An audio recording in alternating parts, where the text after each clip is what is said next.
Boa noite. Eu sou Marcelo Araújo e nós começamos agora mais uma edição de A Live, nossa edição de número 180, sempre aqui pessoas das mais interessantes, das mais diversas áreas. E, enfim, hoje nós estamos voltando a fazer essa live depois de quase um mês, exatamente. A live de hoje, especificamente, que vai, quando vamos receber o músico, gestor cultural Gustavo Ribeiro Vasconcelos, deveria ter acontecido no dia 26 de abril, no mês passado. Mas o que aconteceu, né? 2 dias antes da live aconteceu, o meu perfil inexplicavelmente desapareceu aqui do Instagram. E, enfim, tentei de todas as formas fazer esse perfil voltar, entrar em contato, não consegui. A live acabou cancelada, né? E fiquei quase 3 semanas. Ça va? How are you? Luca? Comment vas-tu? Ça va, mon ami?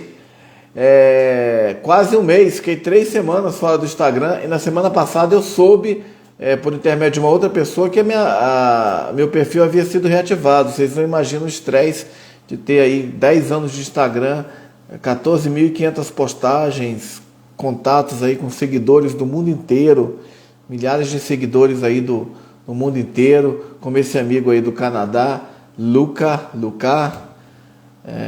un grand ami, musicien de Canadá. Então foi um tremendo estresse, mas enfim, no dia que eu voltei, há exatamente uma semana, eu postei um vídeo aqui no qual eu expliquei toda a situação, o ocorrido, e finalmente então hoje vamos poder ter aqui nesta live a presença do Gustavo Vasconcelos, um velho conhecido, músico, artista que tocou com várias bandas de rock, mas também trabalha na área cultural, trabalha na produção do Prêmio Profissionais da Música, que ele criou. Ele também é da empresa GRV Produções, que realiza uma série de projetos. Então, dentro de alguns instantes, o Gustavo vai estar aqui com a gente para finalmente fazermos esta live e conversarmos com ele sobre o trabalho dele e sobre música. Também saber como é que andam as inscrições do prêmio. Acho que agora falta menos de um mês, né, para encerrar, para que as inscrições acabem, né? E vamos saber então como é que estão as inscrições, né, os preparativos para a próxima edição do prêmio, que vai acontecer este ano. Tudo isso ele vai falar com a gente já já. Eu estava conversando com o Gustavo há pouco tempo pelo WhatsApp, já estava a postos, então acredito que dentro de... acabou de chegar nosso convidado, eu vou adicioná-lo aqui à conversa.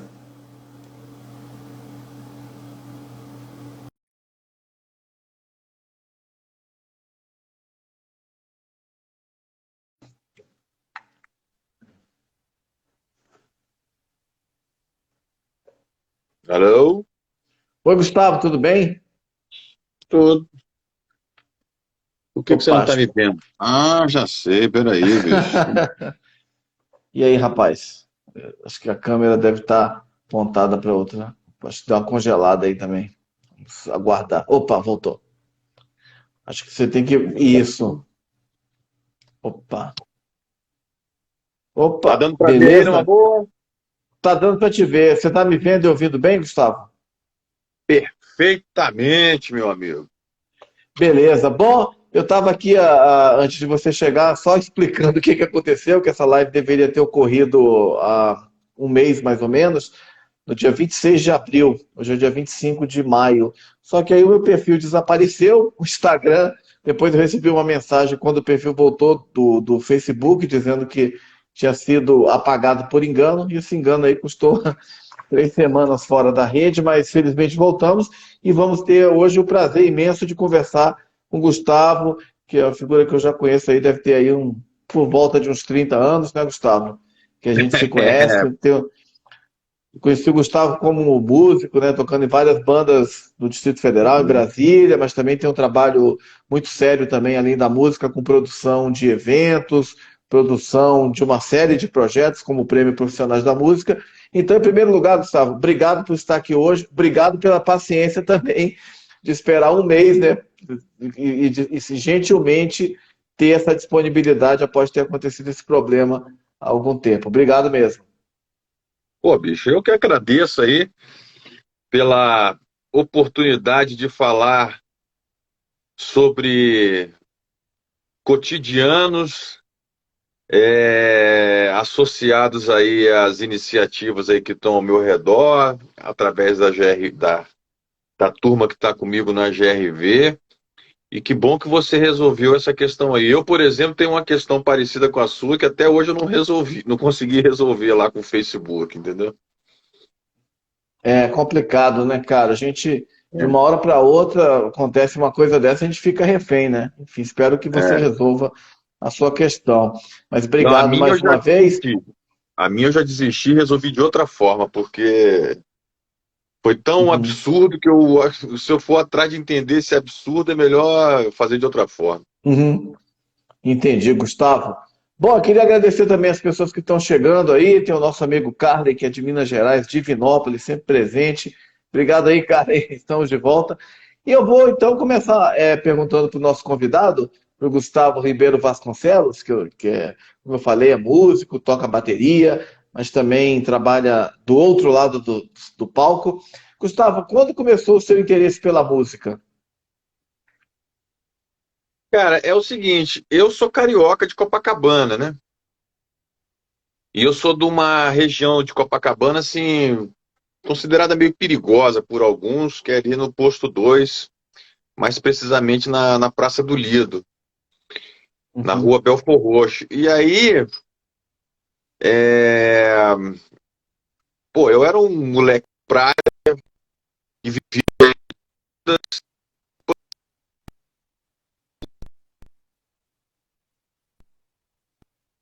Opa, acho que deu uma questão de conexão aí rapidinho. Alô, Gustavo, você está me ouvindo? Eu acho que sua imagem deu uma congelada. Exatamente. É, deu uma congeladinha aqui na sua imagem. Eu não sei se foi só para mim, até o pessoal. Eu até perdi o que você estava falando lá da região do Lido, lá de Copacabana, e tá congelando a sua imagem. É mesmo? Cara, pra mim tá tudo perfeito aqui. É, eu não sei se o pessoal está vendo assim, até se puderem dar um retorno da imagem do Gustavo, se é só Hum. para mim que está acontecendo isso, mas deu uma desformatada aqui na sua imagem. Só um segundo. Acontece, essas coisas acontecem, faz parte, né? Ó, o De Carly vez em tá quando a dizendo gente... que tá tudo bem, ó. Tá tudo bem, Carley? Só para saber.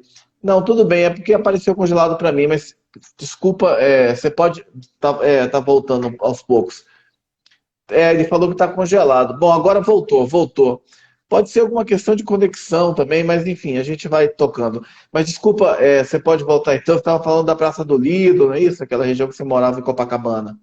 Pois é, e aí eu era um moleque de praia, assim, que vivia entre ondas, do Leme, não era do Leme ao Pontal. Ó, tá dizendo aqui que a imagem do Gustavo está corrompida. Não, acho que agora voltou. É porque tem um certo delay da nossa conversa para o que chega para isso. Eu acho que agora já normalizou. Qualquer coisa eu te aviso. É, é. E aí, assim, eu era um pegador de ondas no Leme até o Arpoador e tinha essa coisa de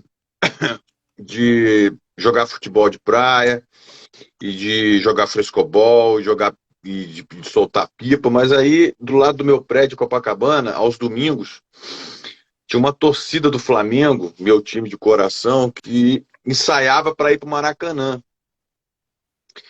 E eu era muito atraído por aquele encontro espontâneo enfim, tinha 9 anos nessa época, né? E aí, assim, chegava a amante do pandeirista, e aí o pandeirista jogava o pandeiro na minha mão e falava assim, moleque, toca aí que eu vou dar uma volta lá no quarteirão, porque a amante está chegando. Aí na semana seguinte, o cara do Reco-Reco, ô moleque, pega aí o Reco-Reco, porque minha esposa tá chegando e ela não pode me ver aqui. Aí na outra semana, o cara do tamborim, ô moleque, pega isso aqui, porque minha filha tá chegando, eu falei que ia sair com ela, ela não sabia. Então assim, eu ia pegando o que eu me dando assim, e aí foi me encantando com essa sonoridade brasileira e tal, né? Só que no ano seguinte, quando eu fiz 10 anos, no meu colégio no Rio de Janeiro, entrou uma matéria que era aula de música. E o professor de música, ele entrou com uma caixa de bateria. E eu falei, pô, conheço esse negócio aí, né, cara, lá da minha rua, né? E aí, quando começou a fazer sentido essa coisa de que o que eu estava ali brincando na rua, eu também ia poder brincar né, de uma certa forma dentro da escola, aí as coisas começaram a fazer sentido. Só que em 79 é o ano que eu venho para Brasília com a minha família, né? Minha mãe casou de novo. E a gente veio para Brasília no mês de julho, chegamos aqui em plena seca.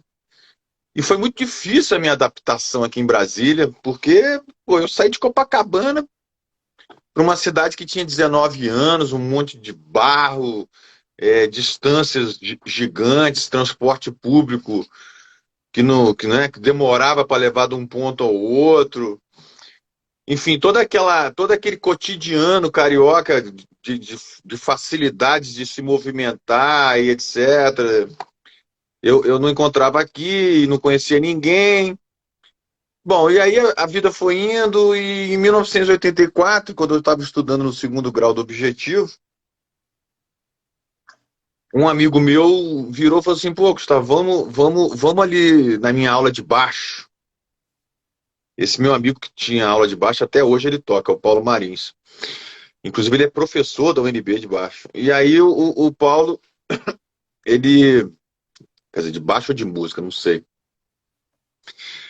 Ele me levou lá para a Associação dos Funcionários da Eletronorte, que o pai dele era funcionário da Eletronorte, e lá estava dando aula de baixo, e aí na sala ao lado estava dando aula de bateria. E aí eu reconheci aquele som. E aí, enfim, toquei na porta, o professor, o Onildo, que na época era baterista do Esquema 6, virou para mim e falou assim: pô, o aluno desse horário não veio. Eu falei assim: pô, bicho, então eu queria ver se, quem sabe eu não fazia uma aula experimental para ver se, senta aqui. Em uma hora de aula eu já saí tocando os rudimentos assim elementares numa aula experimental. E aí eu comecei ali as aulas, e aí na sequência nós montamos a nossa primeira bandinha, eu, o Paulo e um outro amigo nosso. E dessa primeira bandinha não, fomos tentar fazer o primeiro som coletivamente, né? E aí, logo em seguida, a gente efetivamente montou a nossa primeira bandinha, que se chamava Protocolo Geral, e que teve a sua estreia no primeiro festival de música da Telestar, que era o clube da Telebrás, aonde o meu padrasto trabalhava. Nós fomos classificados para a final daquele festival por causa da animação da bateria, não pela nossa competência musical. Mas ali as coisas começaram a fazer sentido e eu comecei a perceber que alguma coisa poderia me enriquecer a partir do contato com música. Dali eu tive uma outra breve banda, até que eu tive o auge da minha carreira, enquanto um baterista de bandas de rock que tinham aquela influência, teoricamente, da influência direta daquela efervescência roqueira que estava aqui acontecendo em Brasília, e a gente tentando fazer parte daquela efervescência de alguma forma. Tempos depois, assim, eu percebi que aquela cena pseudo-punk, né? Pseudo-punk não, aquela cena com influências da cena punk londrina, não era muito a minha onda, porque eu vinha de uma outra origem, eu tinha um ouvido muito aberto para música dançante, para música negra americana, música negra brasileira, né? Eu tinha uma relação muito forte com o rádio, né? Assim, durante muito tempo no Rio de Janeiro, o meu companheiro era o rádio, então eu escutava de tudo um pouco. E eu particularmente assim achava que aquilo que estava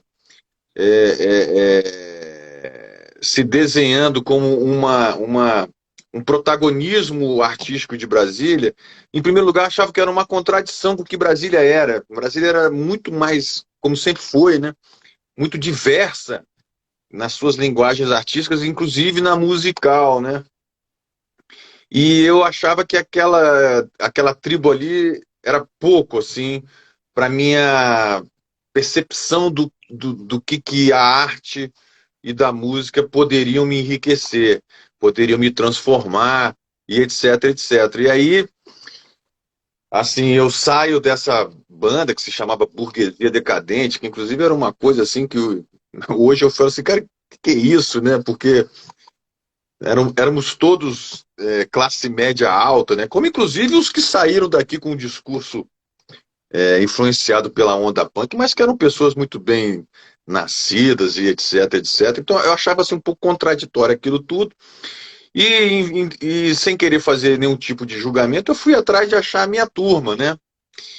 E em 1987, no verão de 87, mais precisamente ali 2 semanas antes do carnaval, nós fomos fazer uma viagem de carro para Bahia, para Salvador, né? A gente viajava muito, né? De carro, eu com minha família. E ali, quando eu cheguei em Salvador, eu vejo aquela efervescência do pré-axé, né? Daquela coisa da musicalidade africana pulsando, né? É...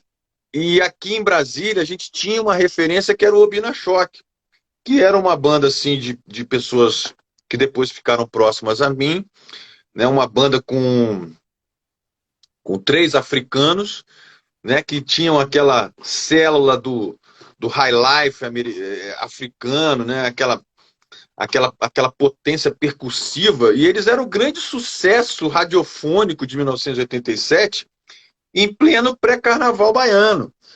E ao ir atrás do Obina Choque, que era né, uma banda brasiliense fazendo um sucesso nacional, é que eu fui perceber que iria vir uma onda da Bahia, porque naquele momento ali efervesciam ali o Jerônimo, é, né, depois Chiclete com Banana, enfim, entre outros grupos, que independente da sua questão artística, poética, que eu particularmente não acho que é muito o que me atrai, mas do ponto de vista festivo, percussivo, musical, performático, pô, achava aquilo assim encantador. E aí, quando eu voltei dessas férias, eu coincidentemente conheci o pessoal do Obina, principalmente os brasileiros que haviam saído do Obina Choque, né? Ou dizem as outras fofocas que eles foram retirados. E aí eles construíram uma célula brasileira africana que se chamava Zamba, e o Henrique Hermeto, que possivelmente você conhece, músico da cidade do Obina Choque naquela época, me convidou para acompanhar um regueiro de Gana, que estava se instalando em Brasília, chamado Nabi Clifford. E alguns ensaios rolaram, com aquela célula reggae, principalmente, e aí surgiu uma banda que o Henrique me indicou, chamada Fama Volat, dos meus grandes amigos até hoje, que eu conhecia na época, que estavam chegando em São José do Rio Preto, um que é jornalista assim como você, que é o Mário Salimon, o Edmilson, o Elinho, que também é jornalista como você, e o Dedé, que hoje em dia ocupa aí um cargo no mundo diplomático. E ali eu me encontrei. Por quê? Porque ali a gente flertava ou mixava de forma muito espontânea, 100% original e autoral, samba com funk, soul e outras disco com rock. Então, muito do que a gente viu nos anos 90, assim, meio parecido com. Aqui em Brasília, o Právida, o Planet Hemp, o Rapa, algumas coisas que vieram nos anos 90, aquilo era a nossa célula musical, essa união. E o Fama sei se eu estou falando muito, se você quiser ir me cortando, Não, porque fica à eu vontade. já falo tudo de uma vez. Não, Aí pode falar.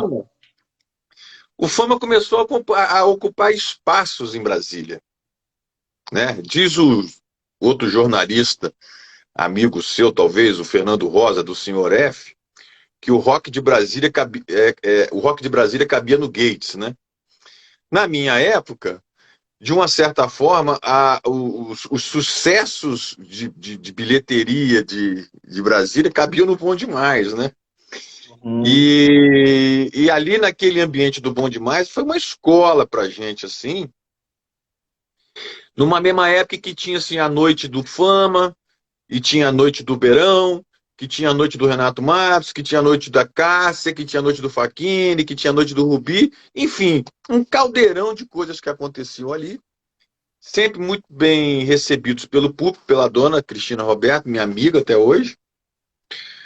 E ali, cara, é que eu percebi que numa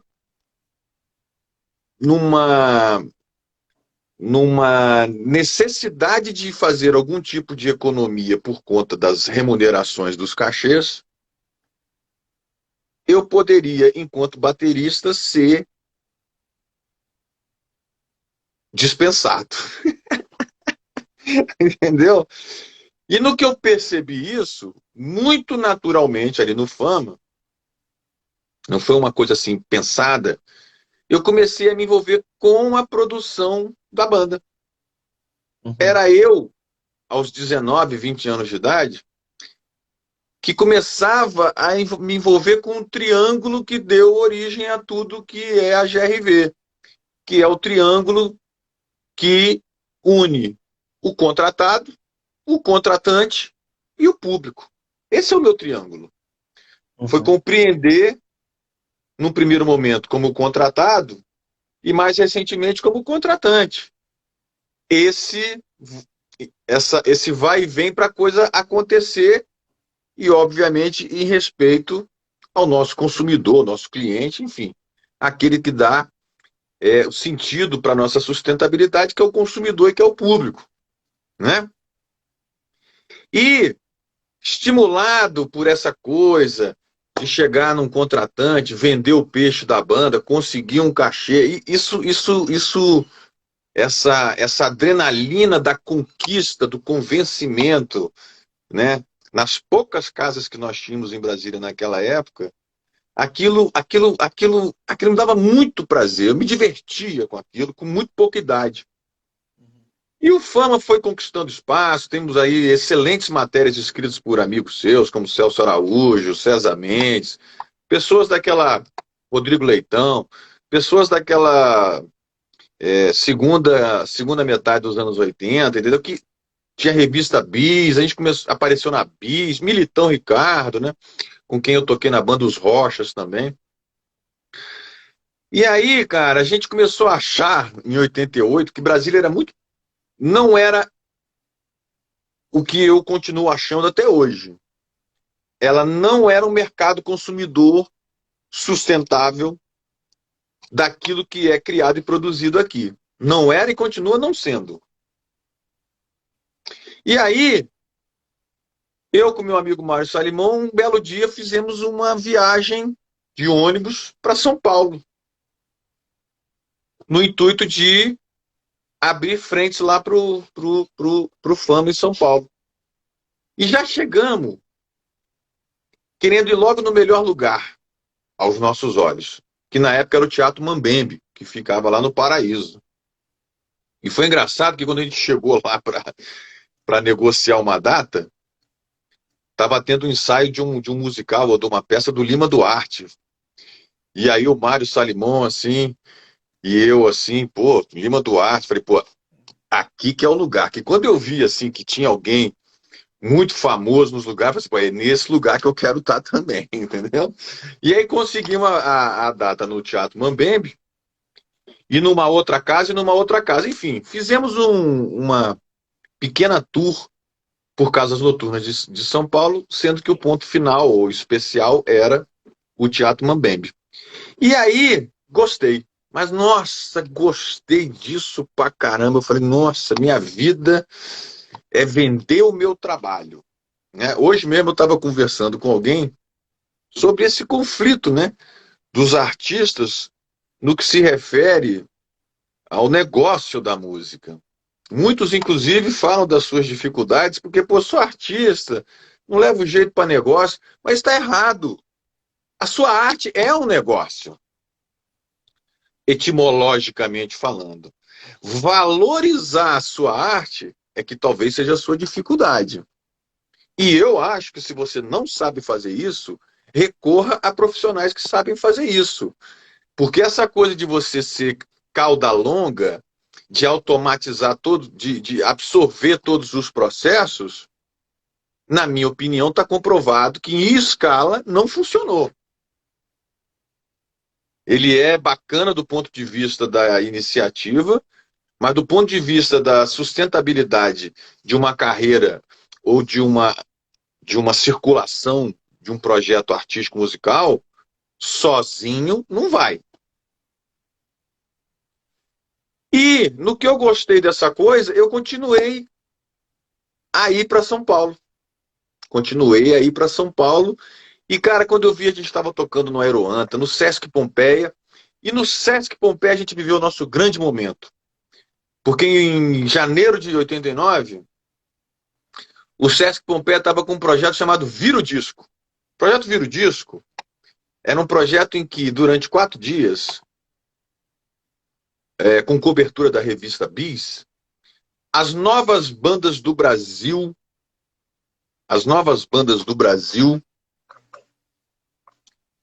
iam se apresentar. E lá, separado por gênero, né? Então, assim, tinha a noite do The Fala com não sei quem, com as bandas lá do Sul, TNT, agora não me lembro os nomes. E teve a nossa noite para dançar. Quem eram os caras que estavam debutando ali? Fama Volat de Brasília, Taíde DJ1 de São Paulo e Ed Mota e Conexão Japeri do Rio de Janeiro.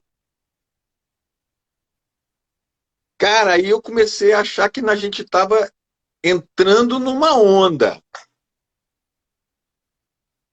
Só que a revista Bis, à época, fez uma cobertura e dedicou à nossa participação um breve parágrafo. E nesse breve parágrafo, 50% elogiando e 50% criticando. E a crítica foi diretamente associada ao nosso vocalista Mário Salimon.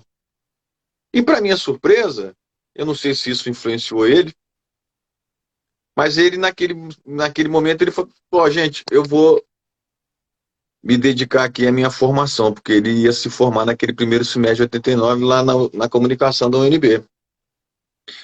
E aí eu comecei a sentir um movimento de desarticulação interna, né? Do ponto de vista da vontade de ascender. E isso realmente acabou acontecendo. A coisa degringolou e no segundo FLAAC realizado em Brasília, nós fizemos a nossa última apresentação. E aí, minha família tinha mudado para Campinas, eu fiz um vestibular para psicologia, passei e fui embora para Campinas. No que eu estou lá em Campinas, no segundo semestre de 89, eu recebo o telefonema do Paulinho Matos, meu amigo lá, com quem eu havia feito um show, eu, ele e o Haroldinho, antes de eu ir embora para Campinas. E o Paulinho me liga para dizer que o Mel da Terra ia voltar para fazer o seu segundo disco. E pela experiência que ele tinha tido comigo, se eu não queria entrar no lugar do Beto, que havia se mudado para Miami. Eu estava lá vivendo uma aventura acadêmica, meio república, meio família. Então, assim, tinha um lado de final de semana ao lado da família, e tinha um lado durante a semana na República, no interior de São Paulo. Olha, eu recomendo aos seus ouvintes aqui que se alguém tiver numa idade universitária, faça um vestibular para o interior de São Paulo e vá morar e vá viver essa experiência de uma república naquela região, que deve ser igual em outras regiões, mas que para mim foi muito divertido, né? Só que eu achei que não ia sair disso. E aí quem tá entrando aí, ó, Nabe Nave Clifford. Clifford. Ô, Nabe, aqui é Gustavo Vasconcelos, se lembra de mim? A gente ensaiava lá na minha casa em 1987. É, isso aí. A hora, E aí, Nave. é, e aí, Marcelo, o Paulinho me chamou, aí, viva Campinas, É aí. o É Maurício é isso de lá. aí. Maurício Lins trabalha na Unicamp. Pois é, toquei muito na Unicamp, e é engraçado a minha passagem por Campinas, porque na ânsia de tocar, eu circulava pelos bares de Campinas, próximo da minha rua, que eu morava num bairro chamado Cambuí. Aliás, a minha família ainda mora lá. E em 1989 tinha uma super efervescência ali em Campinas, festival de teatro, festival de dança, música, né, a orquestra de Campinas. Cara, Campinas era uma loucura, né? E eu querendo tocar. E eu conheci, já que ele é da Unicamp, conheci um sujeito lá que chamava Doc Miranda, que tocava nos bares de Campinas, reggae. E ele era negro.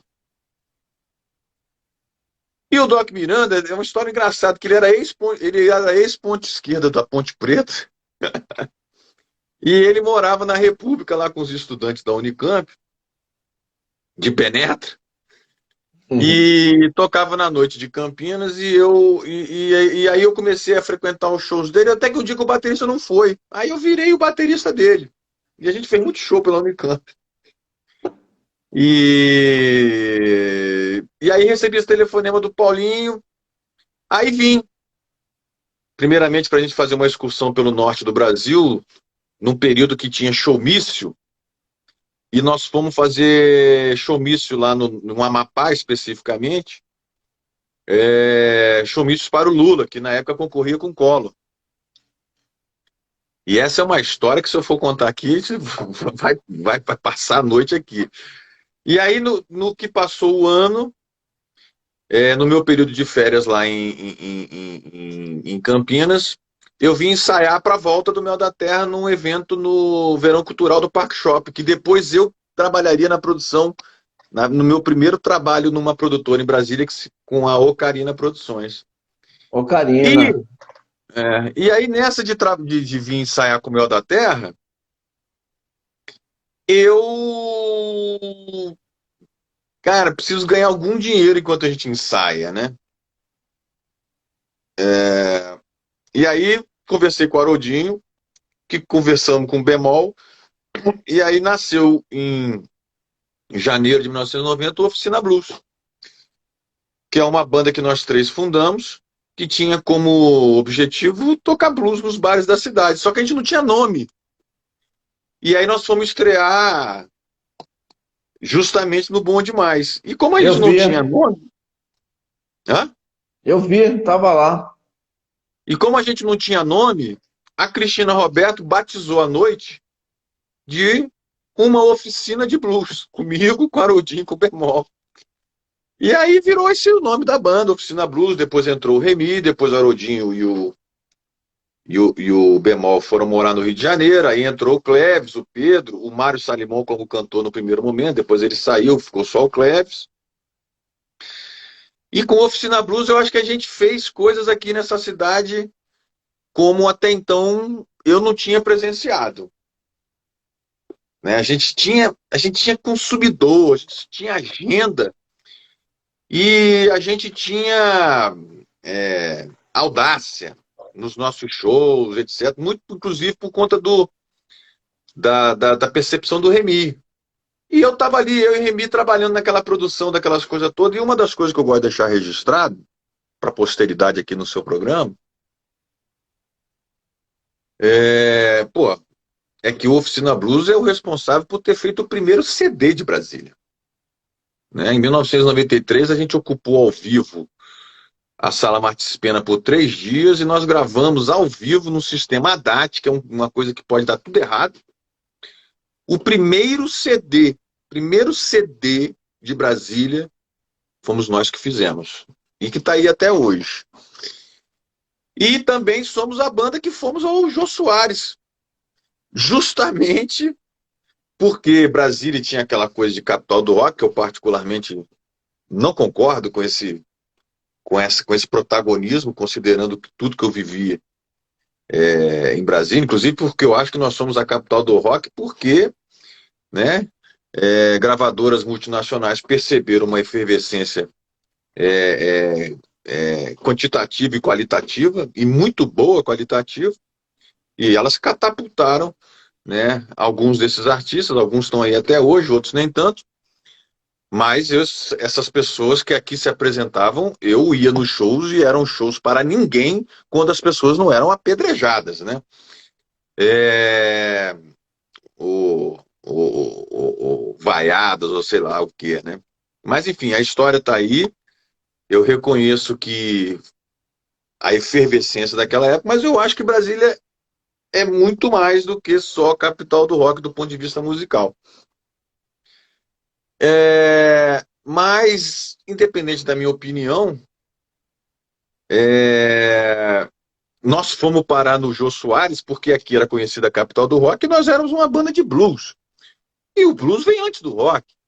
E aí, com a ajuda do Eudoro Augusto e do Cristiano, do falecido Cristiano, que foi diretor da Rádio Cultura, nós fomos para. Eles eram amigos da Dileia Frati, né, diretora do programa do Jô, nós fomos lá. E não que nós fomos lá, nós lançamos um desafio no programa com o Jô de que a gente iria voltar lá, isso foi em 1992, para lançar o nosso disco, um disco que não existia. E o interessante desse CD, que é o primeiro de Brasília, e que foi feito em agosto de 93, é que ele foi totalmente patrocinado por empresas brasilienses, o que é raro hoje em dia, o que é uma perda hoje em dia, na minha opinião. Nós somos patrocinados pela Discoteca 2001, pela escola que era o Compacto, era Compacto ou era Impacto? Agora não lembro, Compacto. que depois virou faculdade, e pelos Girafas. Você sabe por que o Girafas patrocinou o disco? Olha o Militão Ricardo entrando aí. Você sabe por que o Girafas patrocinou o primeiro CD do Oficina Blues? Sabe por quê, Marcelo? Não, diga lá. Como uma ação promocional da abertura da primeira filial do Girafas fora de Brasília. Por Ah, isso que que eles legal. E por falar em ação promocional, já que o Militão entrou aqui, foi com o Militão lá com os Rocha que nós fizemos a primeira fita cassete subsidiada por uma empresa brasileira, a Discoteca 2001, e que permitiu que a gente tivesse a nossa fitinha cassete aí espalhada pelo Brasil. Então, assim, a gente tinha, naquela época, essa coisa de se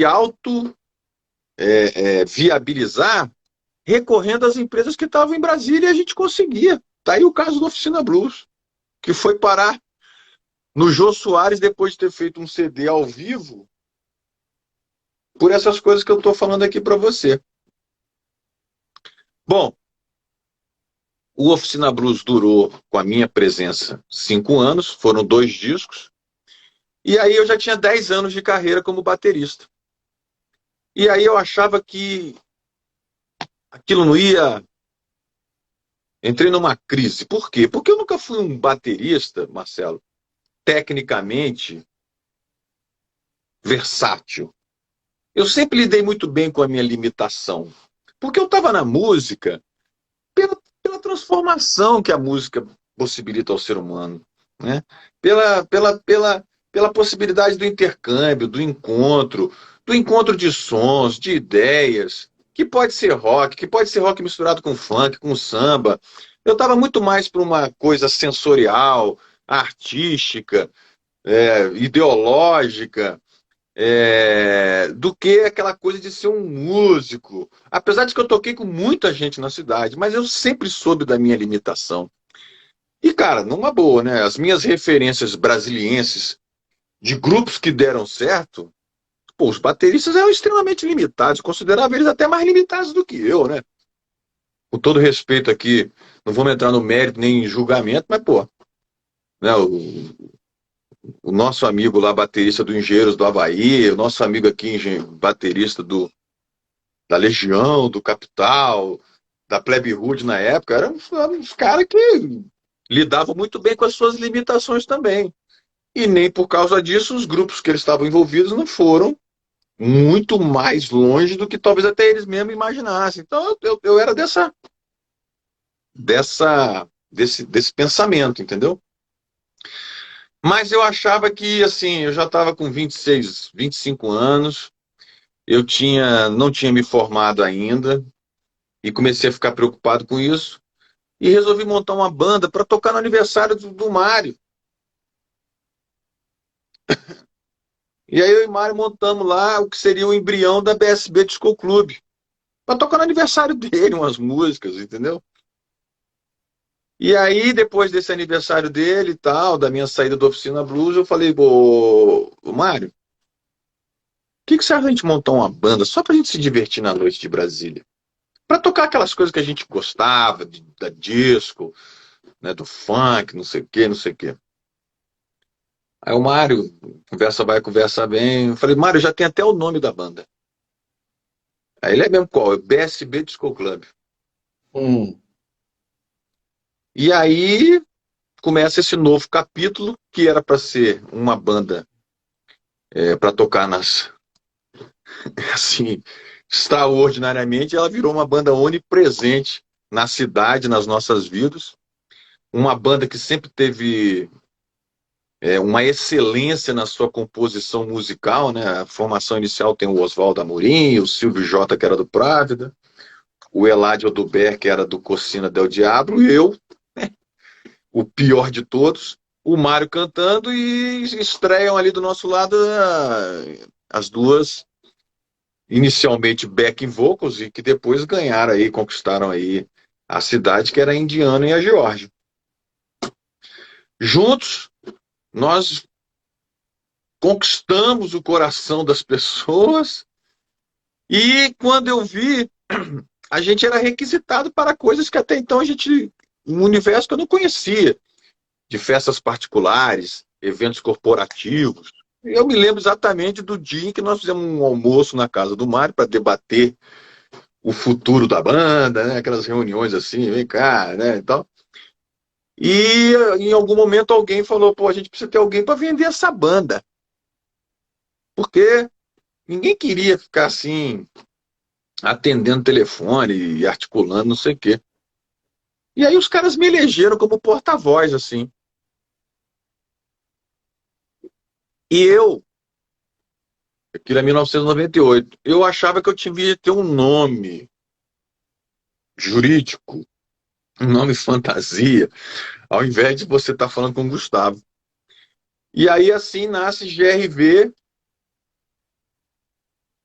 que é o meu nome, Gustavo Ribeiro de Vasconcelos, e do lado Business and Entertainment. Cafona, né?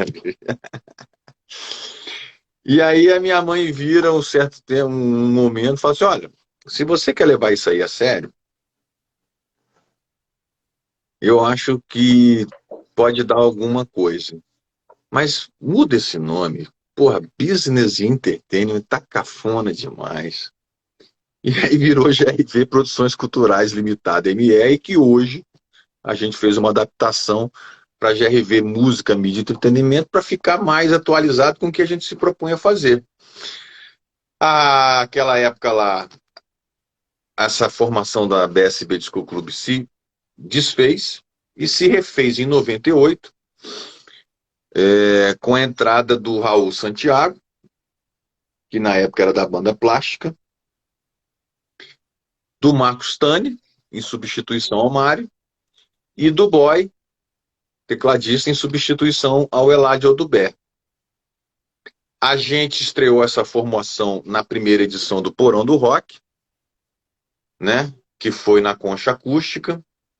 Aliás, eu não sei se você sabe, mas ali naquele prédio, que ficou conhecido como o prédio do Porão do Rock, né, haviam salas de ensaios. A nossa sala de ensaio, nós mudamos para lá em 1996, foi quando a BSB Disco Club mudou para lá. Não, 1997. A nossa sala era PSB Disco Clube, Právida, Mascavo Roots, No Limite e Auraville. Eram 5 bandas que dividiam o mesmo teto. E ali tinha a sala dos Amácia, tinha a sala do Plástica. E como a BSB Disco Clube começou a ocupar muitos espaços, eu comecei a circular no meio de muitas pessoas, eu recebi o convite tanto do Právida quanto do Plástico para também empresariá-los, entendeu? E nessa eu comecei a ter uma convivência maior lá com o pessoal da G4, e um belo dia, um deles, não me lembro qual, vira para mim e fala assim: Gustavo, por que a gente não produz um festival com as bandas do Porão? E eu sempre achei que eu não podia me perder de uma coisa que eu adotei desde o meu primeiro show em 1985 no Bom Demais, que era o seguinte: eu desconheço show de graça. Eu nunca vivi na minha carreira enquanto músico o não pagamento pelo meu show ao lado dos meus amigos. Não conheço essa realidade. Dentro das coisas que eu guardei da minha vida musical, que inclui todos os cartazes dos shows, todos os panfletos, todos os setlists, todos os crachás, todas as matérias de jornal que estão aqui comigo para entrar numa exposição quando eu fizer 25 anos de GRV. Eu acho que não tem ninguém nessa cidade que guardou tudo que saiu dos meus trabalhos que tinham meu nome. Não tem essa pessoa, eu acho. Eu guardei, sabe o que, Marcelo? O primeiro cheque que eu recebi, que foi da Cristina Roberto. Em 1985. Eu ganhei 90 mil cruzeiros cruzados, eu não sei o quê. Eu sei que o nosso cachê deu para comprar 3 cervejas. Mas você Mas descontou eu o nunca toquei de cheque? graça. Hã? Você não descontou o cheque, não? Descontei, mas eu fiz Ah, tá. eu fiz uma cópia dele. Ah, tá. Então, assim, eu desconheço essa coisa de que músico não recebe. E na época do Porão do Rock, quando eu fui convidado, em cima da gente tinha o Zizica, que hoje está nos Melhores do Mundo, e que tinha o Chemichu, que fazia uns shows ali. Inclusive a BSB fez um show lá, muito cheio, diga-se de passagem. E que inclusive deu problema para ele, porque ele começou a ter problema naquela época, em 98, com vizinhança por causa da aglomeração, né, para usar uma palavra da moda, de muita gente. E aí eu fui lá falar: Zizica, vamos fazer um festival dessas bandas aqui? Mas aí o Zizica já estava com problema com a vizinhança. E aí no que o Zizica não pôde, eu falei: putz, caramba, porque o Zizica tinha esse raciocínio de que tocou tem que ganhar. E aí eu virei para os caras lá da G4 e falei: pô, bicho, fui tentar conversar com o Zizica aqui, mas ele está tendo problema com vizinhança e tal, não sei o que, não vai rolar. E aí a BSB Disco Clube, cara, ela me consumia, porque eu era o baterista, mas era o empresário, que também era o produtor. E aí eu virei para os caras da G4 e falei: cara, acho que eu não vou conseguir trabalhar com vocês nessa produção. E aí eles convidam para me substituir o Gustavo Sá, que na época era de uma produtora chamada Forrock. E assim foi feito o primeiro Porão, e eu fui lá, não como produtor, mas como um músico da BSB Disco Clube, e ali nasceu a formação da BSB Disco Clube, que mais tempo durou, que as pessoas assim mais se lembram, e etc, etc, etc. E dali a GRV se formalizou juridicamente, especificamente para vender os shows da BSB Disco Clube.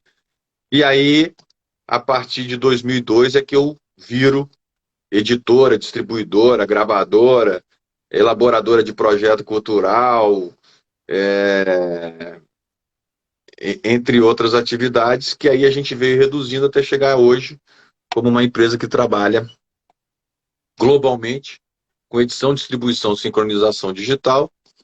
A gente hoje distribui aí quase 300 artistas de Brasília, do Pará, do Rio, de São Paulo, né, no mundo inteiro.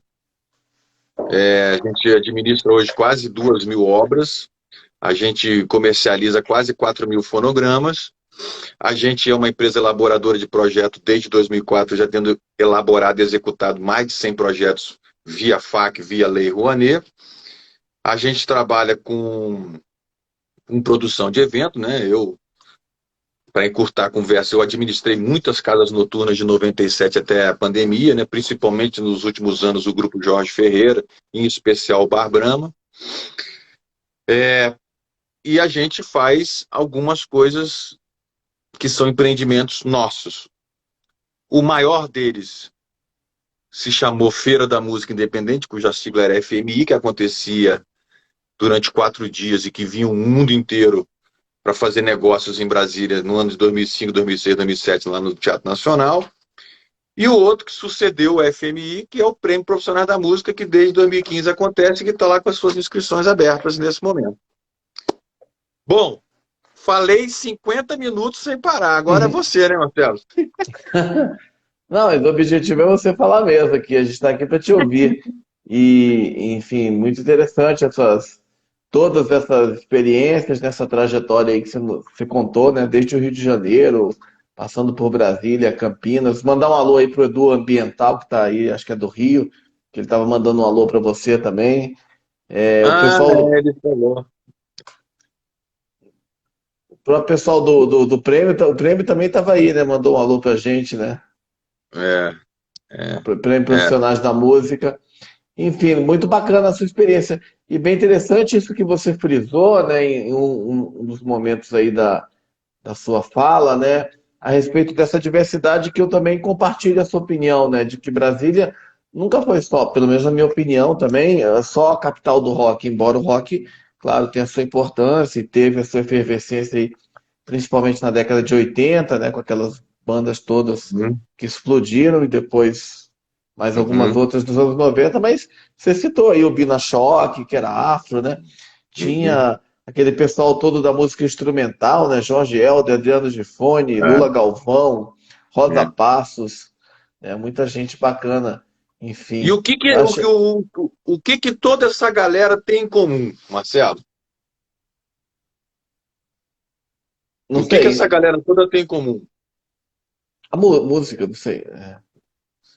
A confirmação do que eu falei no início, de que nós nunca fomos sustentáveis aqui em Brasília, a partir do consumidor de Brasília, a partir das criações e produções de Brasília.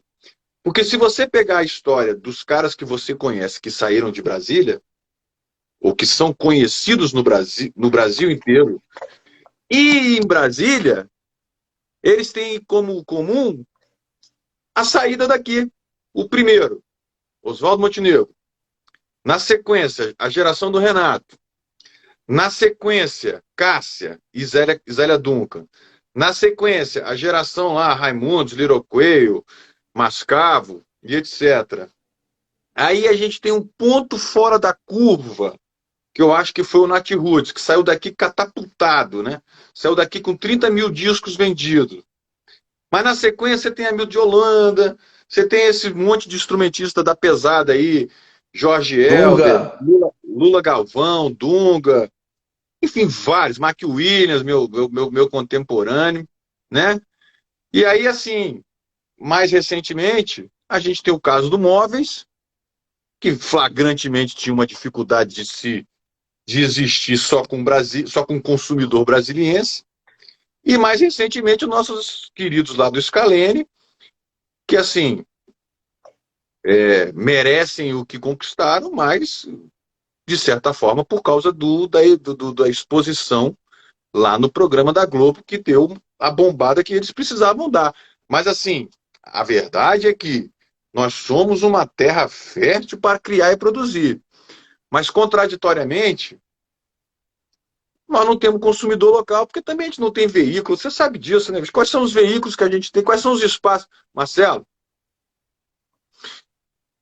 na época que eu trabalhava no Grupo Jorge Ferreira,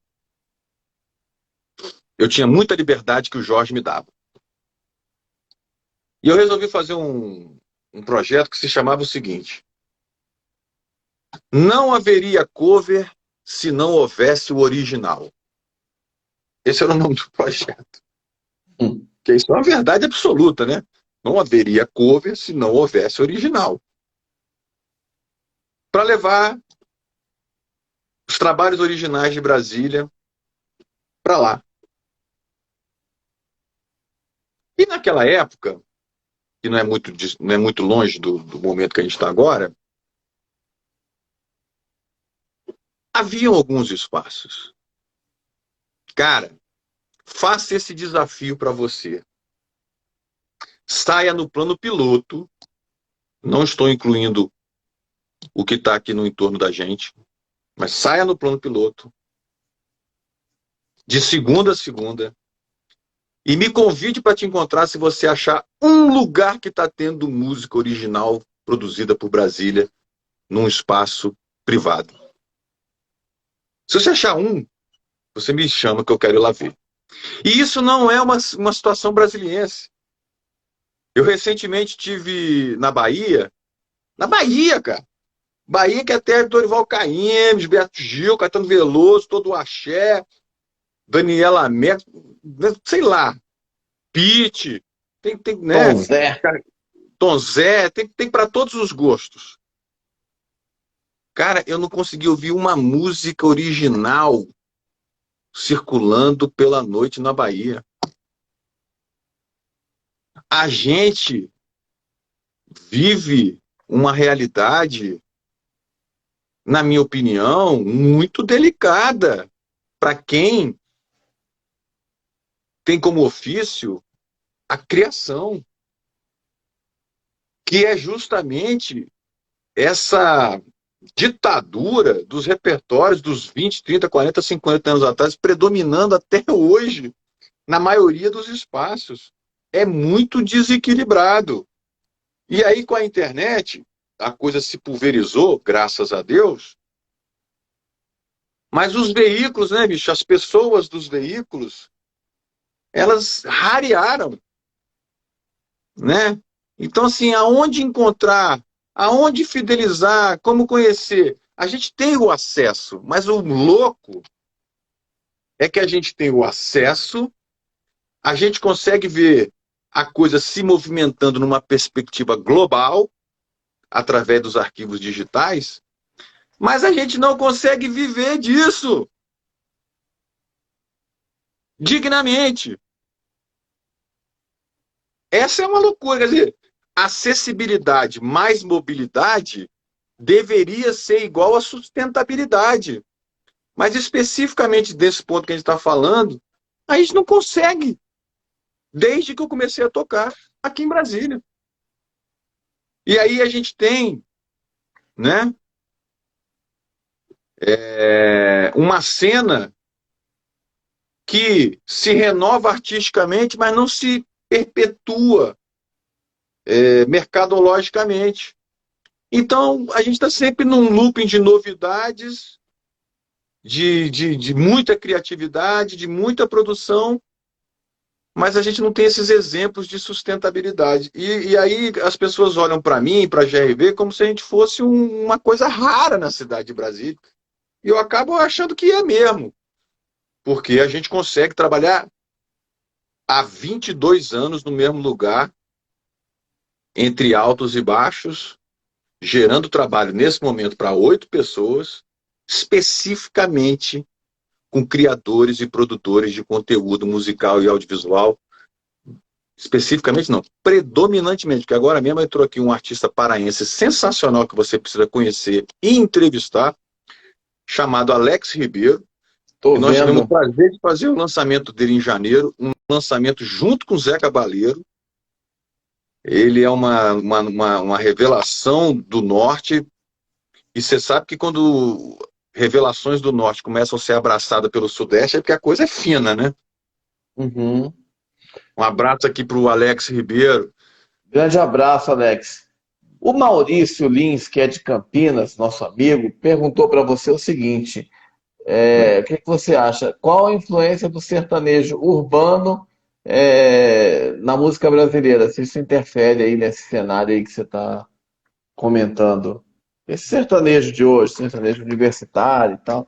A gente sai, eu saio muito, assim, quando eu saio por Brasília, não tenho saído tanto, né, por causa da pandemia, mas quando a gente sai, comentando isso que você falou dos bares, então é muito aquele samba, né? Enfim, que alguns rotulam de pagode, né? Outros já não usam mais esse rótulo samba, né? Mas enfim, e sertanejo, né? Não tem muito espaço. Então acho que o Maurício pergunta um pouco nesse sentido. Eu acredito, né? A pergunta dele, essa ocupação aí do sertanejo, isso interfere em outros, que outros gêneros têm espaço. Creio que a pergunta é nesse sentido. Se não for, que ele me corrija. Cara, aí a gente precisa separar pontos de vista. Em 2008,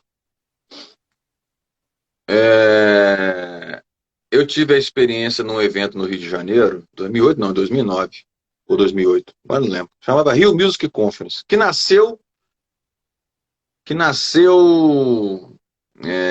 como um desdobramento da FMI.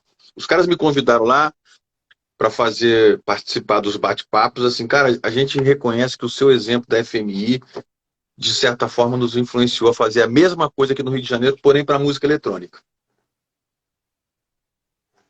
Cara, e tinha lá um cara da Associação Brasileira, não sei exato, não me lembro, dos rodeios.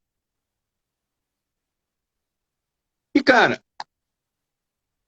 a gente tem que admitir que por mais que você, ou eu, ou o Marcelo, não goste da proposta estética do sertanejo universitário, e eu particularmente não gosto, a gente tem que admitir que esses caras montaram um super negócio autossustentável. Esse cara, quando fez essa palestra, era interessante, que é como se fosse campeonato de futebol. Primeira divisão, segunda divisão, terceira divisão. Primeira divisão, o cara anda de avião, tem um cachê de 200 mil para cima. Segundo, entendeu? Então, os caras, eles querem, né? Tá no lugar do outro. Então, assim, tem um movimento coletivo pensado para aquilo ali ter dinâmica, ter consumidor, independente da questão estética. Esses caras, eles, de uma certa forma, fazem parte daquilo que eu chamo uma das maiores gravadoras desse país, que é a Agro Records, né? O segmento do agronegócio, ele é um segmento rico e que investe nesses eventos que tem esses artistas. E tem retorno. E o que eles fizeram com retorno, eu particularmente não faria. Que é o quê? A máxima capitalista, que é o monopólio. É comprar a rádio, é comprar a TV, é comprar o programa, né? É comprar os espaços, né? E assim a gente fica convivendo com uma sensação de que nós somos basicamente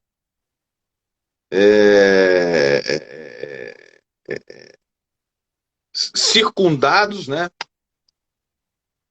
por alguns gêneros de tempos em tempos. Na época das gravadoras multinacionais, a coisa era até meio monocultural, né? Era a época da lambada, a época do rock brasileiro, a época dos, né? Já hoje em dia a gente tem aí, entre aspas, segmentos que estão vinculados ao agro, tem o segmento do gospel que está vinculado aos evangélicos, né, e tal. Então, assim, o monopólio ele está meio dividido entre esses três aí, né? Os sertanejos, o gospel e o pessoal do funk do Rio de Janeiro, do funk, do rap, né? Não sei se você sabe, mas dentro das lojas digitais, principalmente no YouTube, eu diria a você que pelo menos 50% do tráfego ali está em torno do conteúdo de rap, hip hop, funk, tal, não sei o quê, né?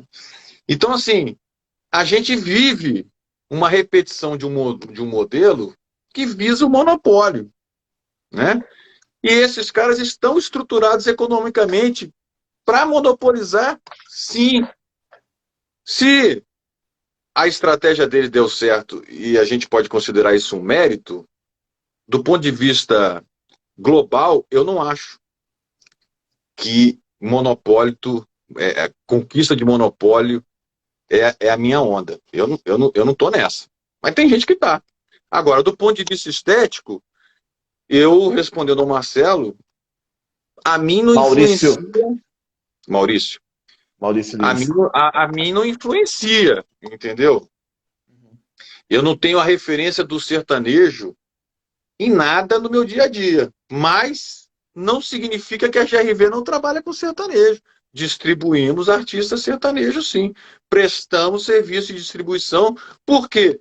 Porque tem muita coisa boa mesmo. Inclusive no prêmio, a gente tem a categoria raiz sertaneja e dupla sertaneja.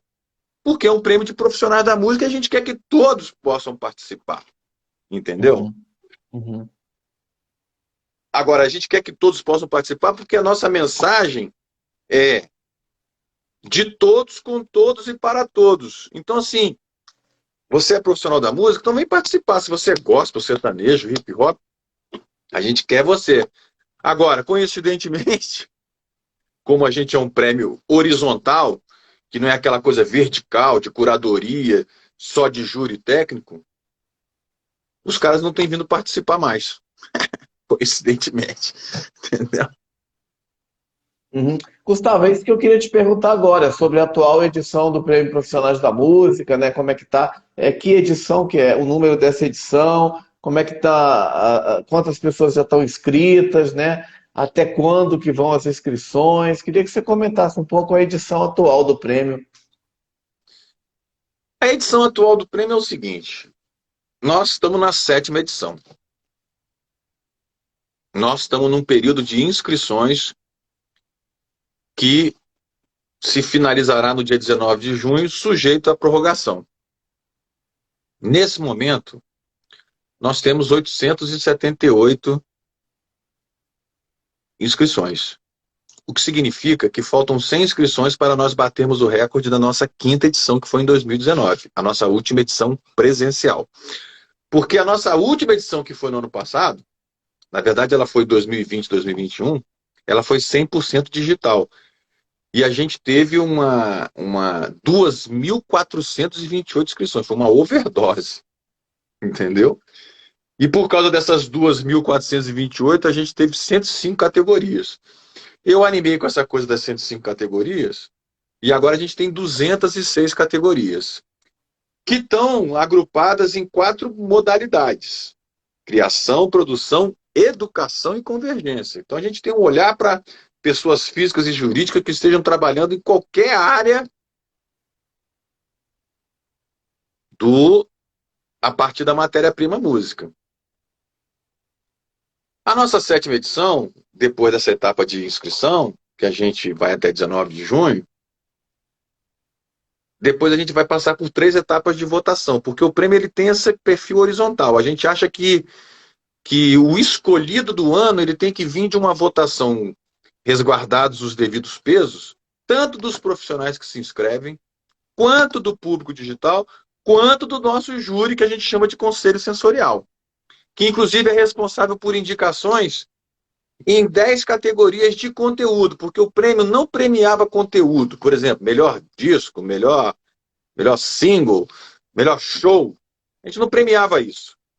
E aí a gente recebeu de um dos nossos jurados a seguinte dica: Gustavo, cria umas categorias de conteúdo, né,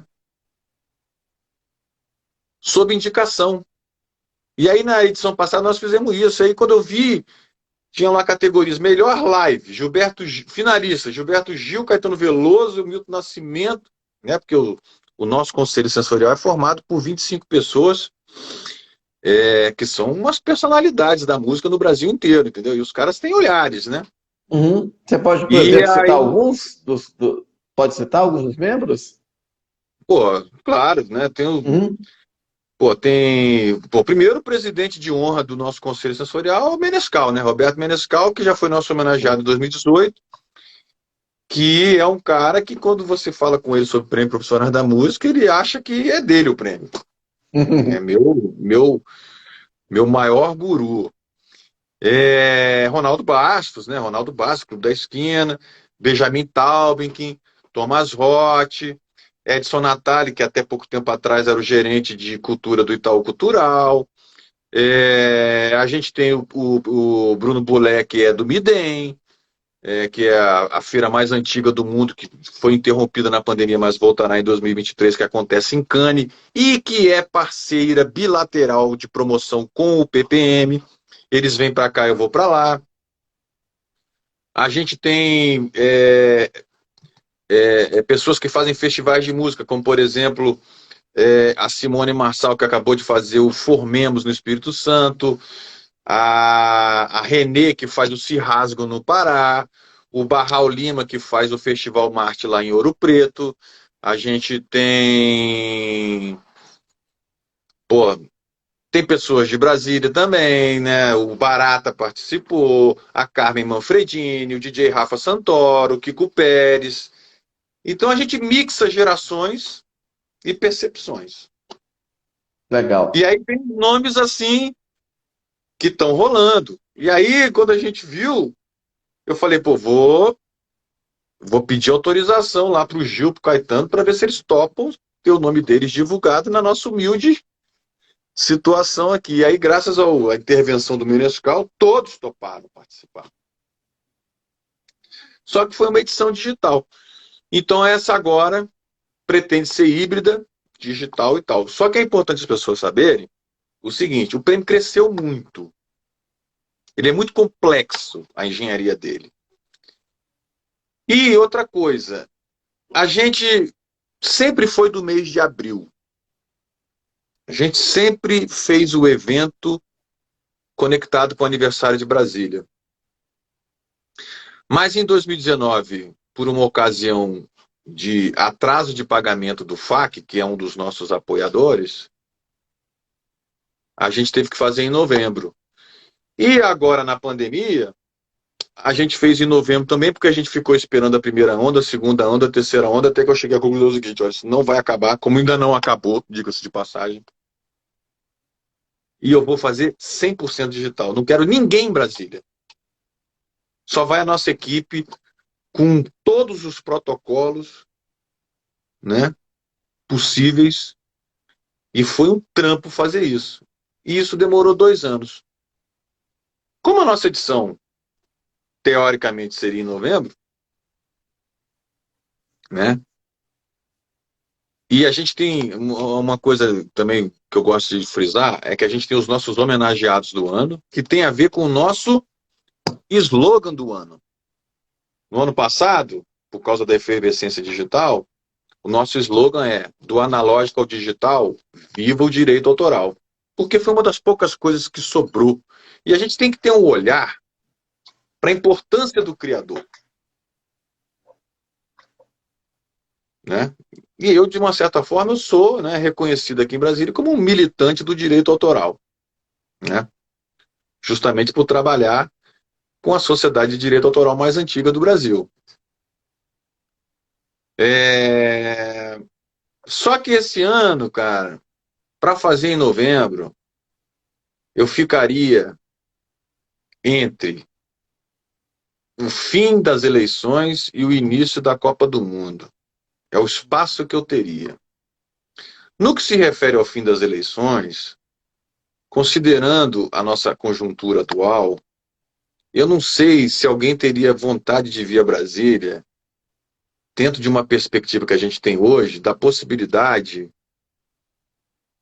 da coisa pipocar em caso de derrota desse sujeito que, lamentavelmente, nos faz passar essa vergonha mundial com esse estilo bélico, enfim, esse estilo que não é a favor da vida, né? E o nosso prêmio é um prêmio de vida. E o nosso slogan esse ano é: temos um país para reconstruir. E eu não estou afim de reconstruir um país na presença de tentar colaborar para a reconstrução desse país, ainda na presença desse sujeito. E eu estava muito afim de voltar para abril. Então, assim, o nosso prêmio, ele é longo, porque ele tem a parte de inscrições, de votações, e depois a gente começa a disponibilizar a nossa programação, que é complexa, que tem workshops, que tem palestras, que tem painéis, que tem pitch, que tem geração de negócio, tem um monte de coisa. E a gente vai realizar em abril de 2023. De forma que o prêmio deixa de ser anual para ser bianual. E volta para o seu momento, não só por causa dessas coisas que eu te falei, mas porque ele ficou muito grande, é muito complexo, e a gente continua com uma estrutura muito humilde, de pessoas muito guerreiras e competentes, para fazer o circo que a gente monta durante 3, 4 dias em Brasília. Então é isso. Nós temos aí essas inscrições, e o que não falta é categoria. Você mesmo, Marcelo, se você quiser inscrever a sua live como um canal de divulgação, que tem essa categoria, canal de divulgação do Centro-Oeste, você pode escrever a sua live lá. Legal. Boa, excelente dica, obrigado. E parabéns aí pelo prêmio, Gustavo. Parabéns mesmo. E bacana. E deixa eu aproveitar só. E as inscrições, elas acontecem por onde? Só para quem assistir? Só aí, assim, tem alguém aqui falando que eu estou sempre arrebentando. João Pedro João 98. Pedro. As inscrições, ppm.arte.br. Recomendo uma leitura no regulamento, porque a gente tem critérios, tem filtros. Depois você faz um simples cadastro. Você pode inscrever você, como você pode inscrever os profissionais que trabalham com você. Essa é a riqueza do prêmio. É espontâneo, é gratuito. E depois, isso tudo fica armazenado no nosso próprio sistema. É um sistema personalizado de inscrição e de votação com o nosso próprio banco de dados, de forma que, assim, só eu tenho acesso ao sistema junto com o desenvolvedor. A coisa é totalmente transparente para quem participa. A gente aceita sugestões. Aliás, as 200 eram 105. As novas 101 que surgiram foram por conta da pesquisa que a gente faz das categorias que você achava que deveriam ter. Hoje mesmo, antes de entrar no ar aqui com você, um cidadão muito interessante aqui de Brasília, do hip hop, falou: Gustavo, eu percebi que no prêmio não tem nenhuma categoria para profissional da música com deficiência física. E eu falei, cara, vou dar um jeito. Não vou dar um jeito durante as inscrições, que eu não posso interromper o sistema. Mas ao término eu posso ver, se tiver inscrições de pessoas com deficiência, criar essa categoria. E já agradeço pelo toque do Pedro, que não deve estar aqui, mas que me deu esse toque agora. E é assim que a gente vai construindo. Entendeu? É dinâmico. É horizontal. É horizontal. Nossa, muito bacana, Gustavo. Parabéns aí por essa iniciativa fantástica, que você tão bem conduz aí com a sua equipe. Esse prêmio fantástico aí, que cada vez maior, cada vez se expandindo. E eu queria te agradecer imensamente. Estamos chegando aí a 80 minutos, 1h20 de live, de uma conversa muito prazerosa aí, na qual você nos falou sua história aí, sobre todos os seus trabalhos, né, como baterista, mas também nesse trabalho de gestão cultural, de produção, o trabalho que a GRV realiza e dando esse destaque para o prêmio que está acontecendo. As inscrições seguem até 19 de junho. 19 de junho, pessoal. Tá dada a dica. Então, se você é da área de música do brasileiro aí, do Brasil inteiro, você pode se inscrever, participar, tá certo? Então, Gustavo, eu queria te agradecer imensamente por você ter estado hoje aqui para falar de tantos assuntos bacanas. Cara, eu queria agradecer a audiência, ó, tá entrando aqui o Caos Lúdico. Você conhece essa banda, o Caos Lúdico? Caos Lúdico é de É, Brasília. de Brasília. Deve ser do João que falou que eu tô João arrebentando. Pedro. Porque é o seguinte, dentro das parcerias que nasceram dentro do prêmio, só aproveitar para finalizar, Uhum. nasceu uma relação minha com um canal de música chamado Music Box Brasil, que é o único canal de exibição de vídeo de música brasileira, quase 24 horas. E dessa parceria eu fui convidado esse ano para fazer a curadoria e a produção local do especial de 10 anos do Music Box Brasil, que está comemorando 10 anos. E eles estão com vários especiais de várias regiões do Brasil, e eu fui convidado para fazer isso. O programa está pronto, vai ao ar agora, sábado, às 9 horas da noite. Acho que o canal dele na net é 123.